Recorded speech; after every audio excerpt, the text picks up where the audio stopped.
Кеше ана землетрясение болған жоқ па? Содан анау жұрттардан сұрайтын болдық қой, землетрясение қалай қарсы алдыңдар деп, кәдімгідей Новый год қарсылағандай бір.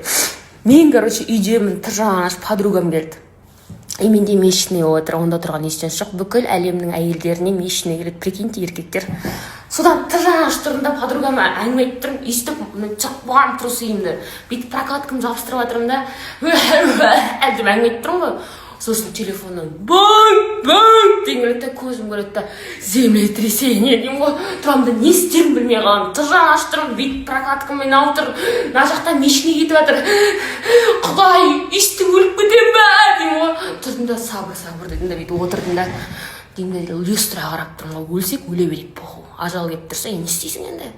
Сөйтіп тұрмын, бүйтіп өйстіп тұрдым ғой, дебил ұқсап. Сосын өтіп кетті қайта, Құдай сақтап қалыптыстыр. Осылай қарсылдық, соны айтайын деген ғой. Таң атпастан адамның нейросын бүйтіп пәшкілеп бүйтіп барып құрт жүрдім, кәдімгі шүт деп 5 минутта. Визу центрға бару керек болған ғой 10:45-те.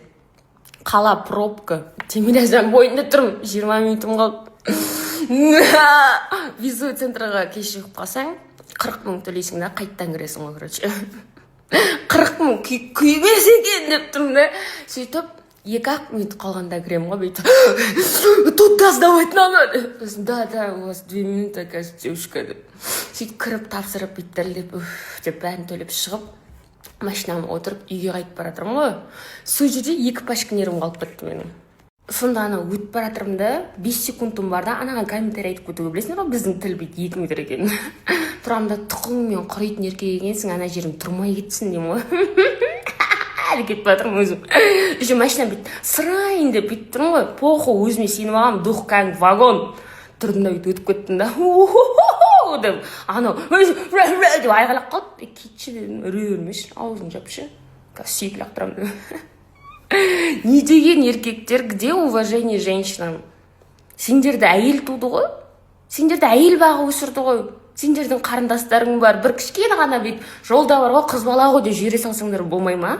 Жоқ, кәдімгі тіресіп, андай деп. Еще білесіңдер да, сендердің күштерің көп та, бізді бір ұрсаңда біз құлап қаламыз ғой. Соны біледі да, еркектер сонымен басынады ғой. Иттер. Нервім ұрады сондайларға. Содан очередь маған келеді, мен білесіңдер, менің мінезім ит екен. Маған келгенде анау да бет мені қысады. Мен тұрмын, спокойно тұрмын, поғыман, жетіп сыра берсін деп тұрмын, андай күтіп тұрмын да, бүйтіп күліп мен айтамын, брат, бүйтіп тұрып машинамыз еще әдейі тұрды, анау әйелдердің көбісі қорқады ғой, когда узкий жолдар болса. Мен тұрмын, бүйтіп бақырайып, безірейіп тұрмын да, кесіп алса қан шықпай бетігімен стігім шығып. Тұрмын да, мен айтамын, брат, артқа бермесең, мен пыға қойдым да, мен тұра беремін, күтіп деймін ғой, менде жұмыс жоқ, я безработница деймін ғой. Түртті бетім әлі, женщины, вот такие женщины не умеют водить деп маған айғайлап отырды. Мен айтам, айғайлай бер, көтің жыртылып кетсін маған десе деймін ғой. Әйелдерге бір нәрсе деген келіп тұрса.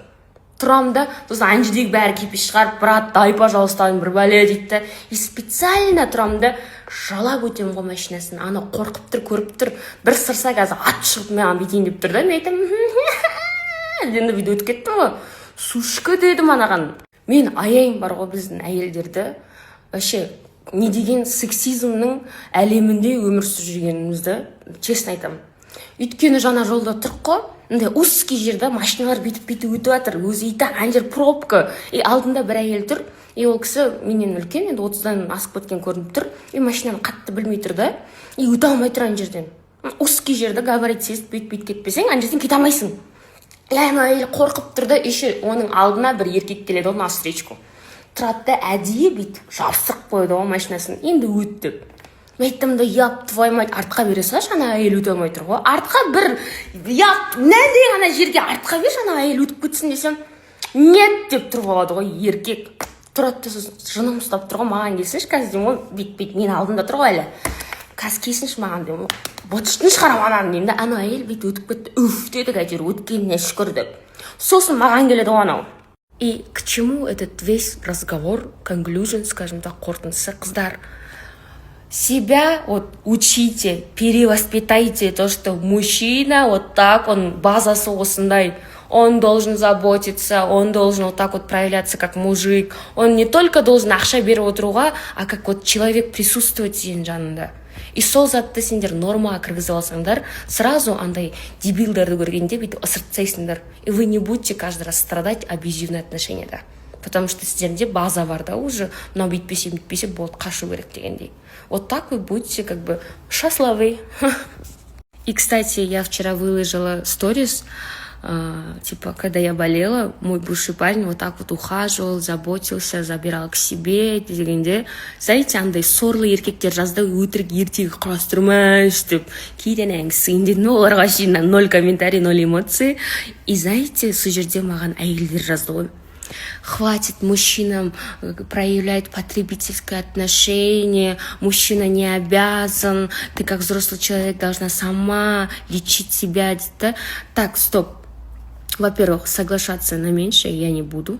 Во-вторых, если я с кем-то строю какие-либо отношения, подруга, друзья, парень, неважно, я проявляю любовь так. Если мой человек близкий мне заболел, я желательно стараюсь кровь из носа как-то помочь. Понимаете? Вот так я проявляю любовь, и для меня это норма. Все должно быть взаимно. Простой пример. Анау жолы подруга заболела, и маған звондап отыр да, мынау жүзі дегенде тамағы қарылып қалған, ангинасы көтеріп тұр, уже температура көтеріп кеткен. Мен айтам, дәрі ішсем үлгермей жатырмын дейді, она на работе. Я взяла аптечку, как бы бүкіл ішетін бәрін түсін. Білемін ғой, мен доктормын, білесіңдер ғой, медсестра екенін. Бәрін алдым да, машинаға отырдым да, жұмысына бардым да, кірдім да, 5 минут заняло. Мынаны ішесің, мынаны сорасың, мынаны бүйтесің, болды, қазір асқындырып алма дедім да, я уехала. Я вот так вот проявляю любовь. А когда мой парень заболел, я знаю то, что парни забывают вообще пить таблетки и лечиться. Я взяла маленькую аптечку, бүкіл дәрісін бәрін салып бердім, бір-бірден бүйтіп салып, мынаны ішесің, мынаны ішесің деп түсіндірдім да, аудиомен жазып қойдым да, осыны ішіп отыр деп қадағаладым. Хотя я не обязана, но это вот я так проявляю свою заботу и любовь. Прикиньте. И если вы, девушки, не будете это замечать каждый раз и требовать, то завтра в браке будете, блядь, просить у него хотя бы, чтобы он купил вам парацетамол, блядь. Понимаете, это база.